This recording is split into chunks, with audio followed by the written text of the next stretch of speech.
Au pays du soleil levant d'où je viens, je suis symbole d'honneur et de courage, moi, l'esprit du grand samouraï.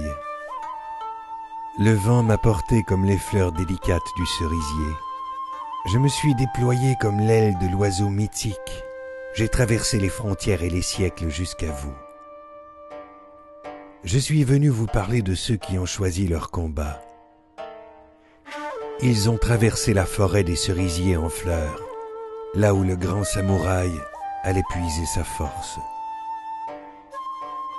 Ils sont aventuriers, combattants pour la vie, héros de leur propre survie.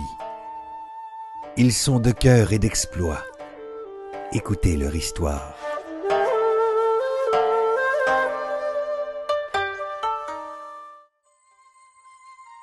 La vie est fragile au cœur des soins intensifs pédiatriques. Auprès des enfants gravement malades, les pédiatres intensivistes mènent le combat pour qu'ils puissent survivre. C'est sûr que les situations les plus difficiles, c'est des situations d'extrême urgence, si on veut, où on doit intervenir rapidement pour assurer la survie d'un patient, que ce soit une situation de réanimation ou de quasi-réanimation. Donc, des enfants qui vont se présenter soit en salle d'urgence ou directement chez nous aux soins intensifs, où on doit effectivement procéder à des mesures de réanimation rapides, donc les intuber, les ventiler, les installer sur respirateur, installer des voies centrales, des canules, etc. Donc, pour permettre, évidemment, le maintien des fonctions vitales de l'enfant, tout en s'assurant évidemment que ça se fasse dans le plus grand confort possible. Je pense que ce qui nous drive, c'est le résultat final. Hein. C'est d'avoir la chance d'aider des enfants à survivre, à se battre contre la maladie, à passer à travers toutes sortes d'épreuves, puis de réussir à passer à travers tout ça. Le plus beau cadeau qu'on peut avoir, c'est le sourire d'un enfant qui s'améliore ou qui sort des soins intensifs, ou encore mieux, quand ils viennent nous visiter 2-3 mois après, en pleine forme. Ça, c'est toujours très valorisant. Ce qui nous permet de continuer, c'est d'avoir la chance de supporter ces familles-là dans les moments difficiles. Je pense que c'est une partie importante aussi de notre travail. C'est sûr qu'on retourne à la maison et on est content de voir les nôtres en santé. On se trouve chanceux. On se trouve chanceux d'avoir des enfants en santé dans ces moments-là. Mais on ne peut pas s'empêcher de réfléchir non plus puis de penser au jour où ça va nous arriver, soit à nous, soit à nos enfants. Et ça, je pense que c'est peut-être une leçon importante des soins intensifs ou de la médecine en général, c'est de voir jusqu'à quel point l'être humain, malgré sa résistance, est quand même assez fragile. Et qu'une vie est vite consommée, vite partie, dans des situations qui peuvent être parfois extrêmement fulminantes, catastrophiques, rapides. Un jour, ils se sont levés et ils ont décidé de partir. Ils ont pris leur bâton de pèlerin pour la cause qui leur était chère. Les aventuriers du Kilimandjaro ont vécu l'ultime dépassement d'eux-mêmes. Après quelques jours d'ascension, c'est là qu'on se rend compte que c'est vraiment un défi. Ça demande beaucoup au niveau physique, au niveau mental. Mais heureusement, avec un groupe, on était un groupe de 24, les gens s'encourageaient entre eux autres. On avait une belle équipe sur place. Alors, ça demande énormément, mais finalement, c'est quelque chose qui est réalisable. Monter le Kilimandjaro, ce que je dis à tout le monde, en fait, dans ma vie, là, des folies, j'en ai faites, là, c'est l'expérience la plus exigeante de ma vie, monter le Kilimandjaro. Vraiment, là, physiquement, émotivement, c'est l'endurance, c'est les longues journées.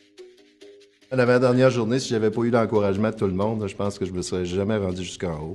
Mais cette avant-dernière journée-là, ça a été un moment très fort, moi aussi, que j'ai vécu, parce qu'on l'a vécu les deux ensemble. Les autres étaient tous rendus au camp des glaciers, qu'on appelait, le camp du glacier.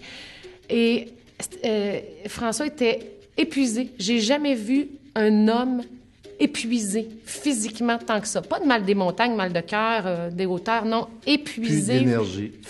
Les batteries à zéro. Ce feeling-là dans la tente là, le matin, hein, où là, tout le monde savait qu'elle allait relever le dernier défi, monter le dernier petit bout. On se lève avec la neige, avec le froid. Oui, c'est vrai, c'était froid. Mais le dernier 195 km, hein, quand on arrive en haut... 195 mètres. Mètres, pardon, kilomètres. Kilomètres, mètres. Alors, c'était... C'était à pic. C'était pas par pas. C'était exigeant. Mais on à la était fois tous au stimulant, bout. parce Ouais. qu'on sait qu'on arrive à la fin. Chacun à son rythme. Et là, on avait le soleil. Le soleil, le ciel bleu. On est arrivé en haut. Moi, je suis arrivée un peu avant François. Il y avait déjà du monde d'arrivée. Il y en a qui pleuraient, ça s'étreignait, ça prenait des photos, ça souriait. Après ça, j'ai pensé à François qui n'était pas arrivé. Je suis redescendue, je suis allée voler son iPhone, puis je suis revenue où la pancarte parce que je voulais le filmer quand il allait arriver. Puis t'avais plus d'énergie que la veille aussi. Oui, mais j'étais quand même... C'était très émotif. Hein. J'avais... Ah oui. Je pleurais. C'était vraiment une sensation là, qui est très dure à décrire. C'est la première fois de ma vie que je chantais ça. Puis tu penses à plein de choses. Tu penses à ta vie, oui, mais tu penses à plein de choses. Ça te ramène beaucoup à toi, puis à pourquoi tu le fais aussi. On le fait, on a ramassé des sous, on le sait qu'on le fait pour des gens qui ont la vie pas mal plus dure que nous. Ça te ramène aux vraies affaires. Puis là, tu te dis, ouais, je me plains peut-être, là, j'ai mal un peu ici. Là, ça te ramène, tu te dis, bah, mais il y a un enfant présentement qui, lui, a une montagne pas mal plus grosse que la nôtre à monter.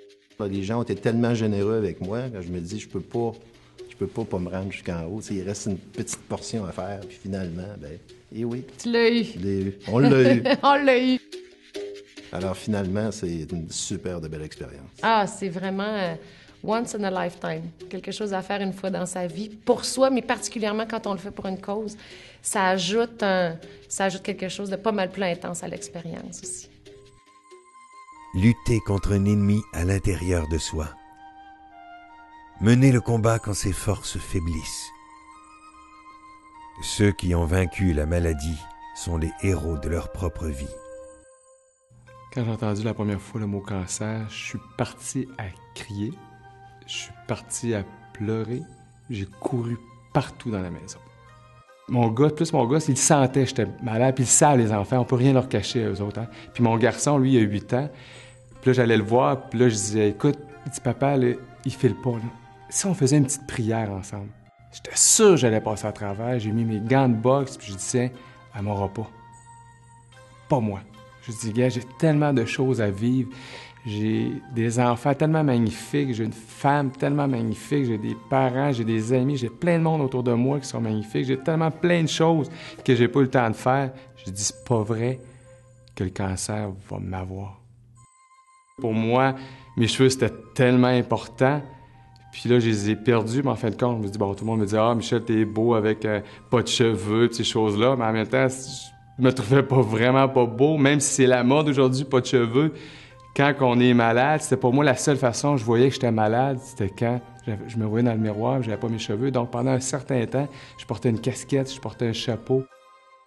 Tu sais, on entend tellement de choses au niveau des hôpitaux et ces choses-là. Puis moi, je peux vous dire qu'une fois qu'on est rentré dans le système, ces personnes-là sont...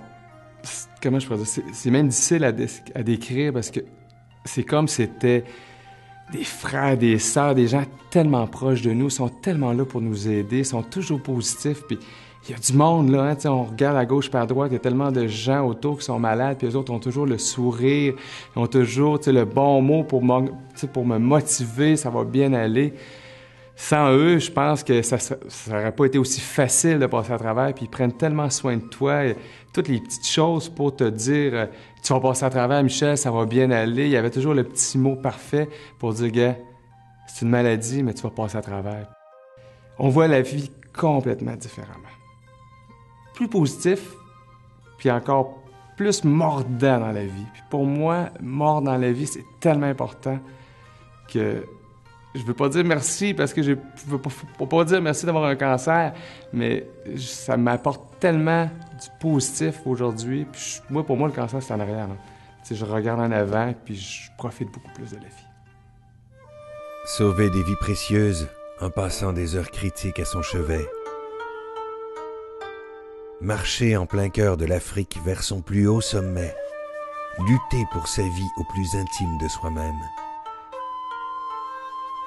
Des hommes et des femmes font preuve pour le chuc de compassion et de courage pour la cause qu'ils ont choisie. Leur sens du don est une source d'inspiration pour ceux qui les regardent, signe d'espoir et de persévérance. Vous avez traversé avec eux la forêt des cerisiers en fleurs. vous avez été touché par l'esprit du grand samouraï. Et maintenant, quel sera votre combat ?